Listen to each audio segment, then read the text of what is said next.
Powerbank del cellphone ya quema adentro del Rural Transit Bus Alina Integrated Bus Terminal na Divisoria anoche. Pasalida era para Napakadian City Rural Bus Transit con body number 166 mga alas 8 anoche. Ya puede notar mga pasahero con el umera tasala ng mga bagahe arriba na lao derecha portion del mencionado bus. Enseguida al driver hace para con el bus y chequea con el onde ta umya. Mga pasahero akaba-abaha con el miedo baka quema el vehículo.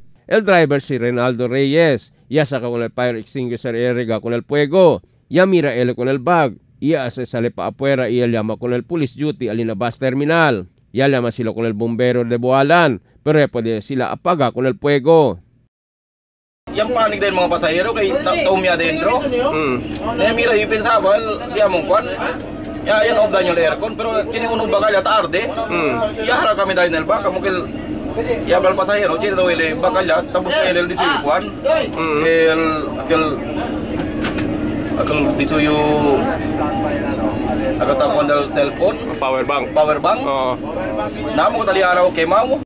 Na investigasyon del bomb squad y el investigador del Police Station 5 na Divisoria. Aparece ka el fuego sale na un bagaje onde apone con el power supply o power bank del cellphone na uno del mga pasahero.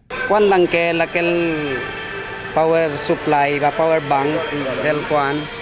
Usually kasi sa mga power supply, sa power bank, mga battery, tiene sa mga factory defect siguro, bigla lang sila tan-expand and then tan-explode sila. Siyempre mag-produce, ta-produce sa fuego, por eso quema que las tabag de suyo. Con el más de 40 mga pasahero at transferir para na otro bus, iya pwede siyempre sale para na Pagadian. Emil Tuban, Dateline Zamboanga.